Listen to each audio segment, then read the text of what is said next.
안녕하세요. 샬롯 제일장로교회 성도 여러분, 한 주간도 평안하셨나요? 오늘은 다윗과 밧세바 이야기를 함께 나누고자 합니다. 본문에서 다윗은 일생일대의 큰 실수를 저지르게 됩니다. 오늘 죄에 완전히 사로잡힌 다윗을 보면서 우리는 죄가 얼마나 비참한 결과를 맞이하는지 그 과정을 보게 될 것입니다. 죄의 유혹은 언제나 하나님의 축복을 받은 이후에 찾아오는 것 같습니다. 당시 다윗 왕의 왕권은 확고했습니다. 그는 전투마다 승리하며 강한 나라를 세웠으며 그의 인기는 절정에 올라 있었습니다. 이스라엘이 암몬과 전투를 벌이고 있을 그때에도 이스라엘의 기세는 대단했습니다. 이스라엘은 암몬 족속을 멸하고 암몬의 수도인 라빠를 포위하고 에워싸고 있었습니다. 그곳은 오늘날 요르단의 수도인 암몬성인데 그 전쟁 중에 다윗 왕은 전장에 나가지 않고 예루살렘에 있는 자신의 성에 머무르고 있었습니다. 어느 날 다윗이 저녁에 침상에서 나와 왕궁 옥상을 거닐다가 한 여인이 목욕하는 모습을 보게 됩니다. 고대 이스라엘의 목욕 문화는 주로 야외에서 행해졌습니다. 집안에 목욕시설이나 수도시설이 없었고 지리적으로 더운 아열대 기후였기 때문에 야외에서 목욕을 한 것입니다. 또한 당시 이스라엘의 가옥 구조는 지붕을 평평하게 지었기에 사람들은 옥상에서 활동을 하며 또한 빗물을 저장하기도 하였고, 그래서 옥상은 목욕을 하기에 최적의 장소였습니다. 그렇다고 목욕이 일상적인 일은 아니었습니다. 물이 귀한 이스라엘 지역이었기 때문에 이스라엘인의 목욕은 매우 소박했습니다. 물놀이를 하거나 샤워를 하는 것은 불가능했고, 율법에 따른 정결 예식으로 더러운 것을 씻는 의미에서의 목욕이었습니다. 따라서 본문 4절에서 그 여자가 부정함을 깨끗하게 하였다라는 표현 역시 정결 예식으로서의 목욕을 의미한다고 볼 수 있습니다. 당시 이스라엘의 가옥 구조는 성 안에 가옥들이 촘촘하게 지어져 서로 거리가 가까웠습니다. 그리고 예루살렘의 다윗성은 예루살렘의 모든 가옥들이 한눈에 다 보일 정도로 가장 높은 위치에 있었기 때문에 다윗은 밧세바를 발견할 수 있었던 것입니다. 역사적으로 다윗의 범죄가 오히려 밧세바가 다윗을 유혹해서 이런 일들이 일어난 것이 아닌가에 대한 논쟁들이 있어 왔습니다. 그래서 여러 화가들의 작품들을 보면 밧세바가 다윗을 유혹하는 것처럼 그리기도 했습니다. 그러나 결론은 다윗이 죄를 지었다는 것이 명백합니다. 왜냐하면 하나님께서 밧세바가 아닌 다윗만을 책망하셨기 때문입니다. 밧세바가 낳은 다윗의 첫 아이가 죽게 될 때에도 그 아이의 죽음이 다윗 때문이라고 하나님은 분명히 말씀하셨습니다. 다윗은 적극적이고 능동적으로 죄를 지었습니다. 다윗이 옥상에서 목욕하는 여인을 발견하는 그때 그는 얼른 고개를 돌려 멈출 수 있었습니다. 그러나 그는 여인을 보았고 그 여인은 심히 아름다워 보였습니다. 다윗은 거기서 그치지 않고 사람을 보내어 그녀가 누구인지 알아보게 합니다. 전령이 돌아와 그는 엘리암의 딸이요 햇사람 우리아의 아내 밧세바가 아닙니까? 라고 대답을 했을 때 다윗은 그녀가 누군가의 아내요 누군가의 딸이라는 것을 알았을 때 멈췄어야 했습니다. 그러나 그는 다시 전령을 보내 밧세바를 자기에게로 데려오게 했고 그녀와 동침합니다. 다윗의 범죄는 여기서 그치지 않습니다. 밧세바가 임신 소식을 전하자 그는 자신의 죄와 허물을 숨기기 위해 또다시 범죄를 계획하고 실행합니다. 우리아를 속여서 자신의 아기를 그의 아기로 여기도록 할 악한 계획을 세운 것이죠. 다윗은 수십 마일 떨어진 전쟁터에서 싸우고 있는 우리아를 불러들여 전쟁에 관한 보고를 들은 후 왕궁의 음식들과 함께 그를 집으로 돌려보냅니다. 다윗은 우리아가 밧세바와 동침함으로 자신의 죄가 감추어질 것이라고 생각했지만 그것은 큰 오산이었습니다. 우리아는 전쟁터에서 목숨을 걸고 야영하고 있는 전우들이 눈에 밟혔기에 집에서 편히 쉴 수 없었습니다. 그래서 그는 집에서 아내와 함께 거하는 기쁨을 누리지 않고 궁전 문의 병사들 틈에서 야영을 했습니다. 첫 번째 계획이 실패한 다윗은 포기하지 않고 다음 계획을 실행합니다. 다윗은 우리아를 왕궁으로 불러서 먹고 마시고 취하게 만드는 데 성공합니다. 하지만 이번에도 우리아는 집에 들어가지 않고 다윗의 부하들 틈에서 잠을 잤습니다. 다윗의 두 번째 계획도 실패하고 만 것이죠. 결국 다윗은 세 번째 계획에 돌입합니다. 이스라엘의 군대 장관 요압에게 편지를 보내서 우리아를 전쟁터에서 가장 위험한 최전선에 세운 뒤 그를 버리고 후퇴하라고 지시한 것입니다. 심지어 다윗은 우리아가 자신에게 내려진 사형 선고가 담긴 그 편지를 그의 손으로 직접 요압에게 전달하게 하는 잔인한 행동을 합니다. 마침내 다윗의 악한 계략이 성공합니다. 우리아는 최전방 전투에서 전사하게 되고 그의 죽음은 자연스러운 것처럼 보였습니다. 그러나 오늘 본문 사무엘하 11장의 마지막 절은 섬뜩한 문장으로 끝납니다. 사무엘하 11장 27절에 다윗이 행한 그 일이 여호와 보시기에 악하였더라 라고 말씀합니다. 다윗은 이 일의 내막을 아무도 모를 것이라고 확신하고 완전 범죄를 자신했을 것입니다. 그러나 언제나 그렇듯이 하나님께서 지켜보고 계셨습니다. 모든 것을 아시는 하나님은 다윗이 은폐한 추악한 죄악들을 들추기로 하셨습니다.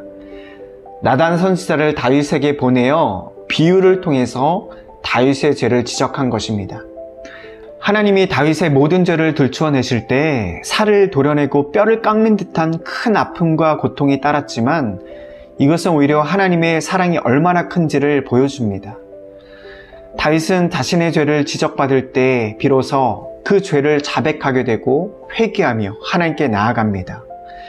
다윗의 참회와 회개의 고백은 성경에서 가장 아름다운 시로 여겨지는 시편 51편에 담겨져 있습니다. 다윗이 회개할 수 있는 근거는 오직 하나님의 자비하심 뿐입니다. 그래서 그는 상한 심령으로 하나님의 은혜를 구하며 나아갑니다. 성경은 그가 주의 인자를 따라 주의 많은 긍휼을 따라 기도했다고 말씀합니다. 시편 51편 5절에 그는 자신이 날 때부터 죄악을 안고 태어난 철저한 죄인임을 인정합니다. 그는 겸손과 통회하는 그런 마음으로 오직 하나님께서 자신을 회복시키시고 정결하게 하여 주시기를 간구합니다. 하나님은 다윗의 이러한 모습을 기뻐하셨습니다. 잠언 28장 13절에 하나님을 말씀하십니다. 자기의 죄를 숨기는 자는 형통하지 못하나 죄를 자복하고 버리는 자는 불쌍히 여김을 받으리라.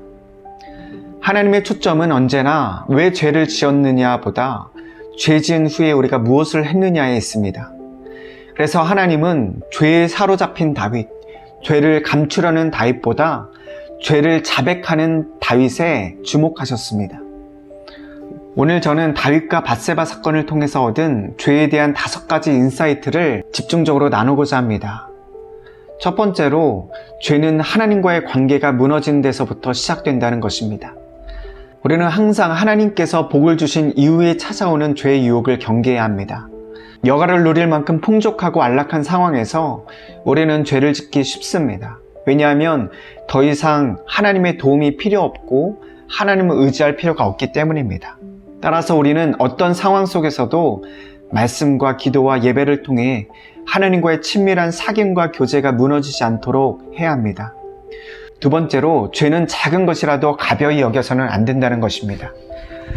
우리는 죄의 파괴력을 인정해야 합니다. 하나님의 마음에 합한 자라고 인정받은 믿음의 사람 다윗조차 죄의 유혹에 무너지는 것을 우리는 보게 되었습니다. 그 시작은 작은 것에서부터 출발하였습니다. 처음에는 그저 한 여인을 보는 것으로 시작된 죄가 결국 사람을 죽이는 살인으로까지 나아갑니다.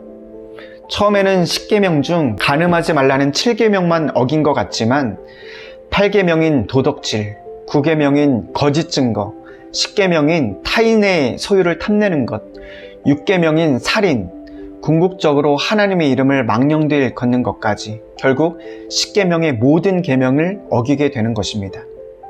이처럼 죄는 엄청난 파급력과 파괴력을 갖고 있습니다. 따라서 우리는 작은 죄도 가벼이 여겨서는 안 되는 것이죠. 세 번째로, 죄를 피하는 것도 지혜입니다.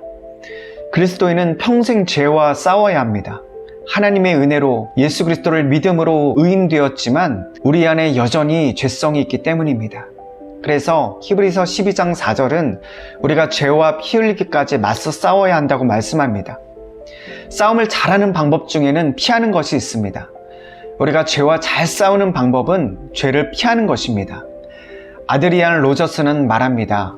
부더덕한 죄는 우리가 싸울 상대가 아닙니다. 하나님은 그것에서 도망치라고 말씀하셨습니다. 낯뜨거운 상황을 피하십시오. 당신의 부재로 그 자리를 채우십시오. 죄를 피하는 것은 싸움에서 승리하는 지혜입니다. 네 번째로, 죄의 해결책은 오직 회개뿐입니다. 다윗처럼은 아닐지라도 우리는 모두 죄를 짓습니다. 누구라도 예외 없이 다윗처럼 추악한 죄를 저지를 수 있습니다.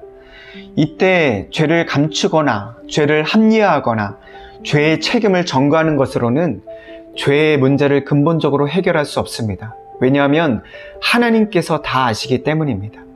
하나님에게서는 감출 것이 없습니다.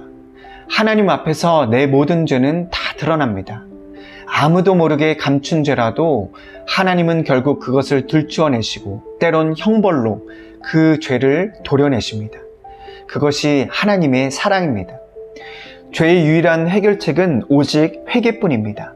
같은 죄를 지었지만 다윗 왕과 사울 왕의 차이는 진정한 회개에 있었습니다. 그 회개는 전혀 다른 결과를 초래하게 되었습니다. 다윗은 죄에서 깨어나 진실로 회개하며 하나님께 돌이키는 자리로까지 나아갔습니다. 이처럼 회개는 삶과 죽음을 가르는 문제입니다. 죄의 삭은 사망이기 때문이죠. 오직 예수 그리스도만이 우리 죄를 완전히 해결하실 수 있는 유일한 분이십니다. 다윗은 연약하고 결국 실패했지만 다윗의 후손으로 오신 예수 그리스도는 결코 실패하지 않으십니다. 예수 그리스도를 힘입어 우리는 하나님께 회개함으로 나아갈 수 있습니다. 트레빈 왁스는 말합니다. 승리하는 그리스도인의 삶이란 무지한 삶이 아니라 회개하는 삶입니다. 조나단 리먼은 또한 말합니다. 그리스도인과 비그리스도인의 차이는 죄를 짓지 않는 데 있지 않습니다. 죄 지을 때 죄를 고백하고 다시 죄에 맞서 싸우는 데 있습니다. 그리스도인은 하나님을 거스르는 죄가 아니라 죄를 거스르시는 하나님을 선택합니다. 다섯 번째로, 죄의 상처는 씻을 수 없다라는 것을 우리는 기억해야 합니다. 우리 죄는 언제나 용서받을 수 있습니다. 예수님을 내 인생의 주인으로 영접한 우리에게는 죄 용서의 길이 열렸기 때문입니다. 하지만 우리가 기억해야 할 것은 회개가 죄의 면죄부를 주는 것이 아니라는 것입니다. 내가 하나님께 저지른 죄를 자백하며 회개할 수 있지만 우리의 죄로 인한 상처는 돌이킬 수 없다는 것을 우리는 또한 기억해야 합니다. 다윗이 자기 자신과 주위 사람들에게 입힌 상처는 돌이킬 수 없는 결과를 가져왔습니다. 비록 그는 회개하고 죄에서 돌이켰지만 그는 평생 동안 엄청난 대가를 그의 삶을 통해 치러야 했습니다. 가족이 뿔뿔이 흩어져야 했고, 밧세바가 낳은 자기 아들이 죽게 되고, 압살롬과 같은 장성한 자녀들이 그에게 반역을 꾀하게 되는 것입니다. 이처럼 죄는 전염병과도 같아서 빠르게 번져서 내 주위를 파괴시키고 황폐화시킵니다. 즐거움을 약속하는 죄의 속삭임은 거짓이며 그 길의 끝은 재앙일 뿐입니다. 하나님께서 지금 이 순간 우리에게 깨달음의 은혜, 돌이킴의 은혜를 주시기를 간절히 간구합니다. 하나님의 긍휼과 인자하심으로 우리를 붙드시고 우리의 연약한 마음을 회복시키시며 우리의 영혼을 새롭게 창조하시기를 간절히 기도합니다. 우리를 예수 그리스도의 피로 정결하게 하신 주님을 의지하며 신뢰하며 이번 한 주간도 주님과 동행하시고 승리하시기를 소망합니다.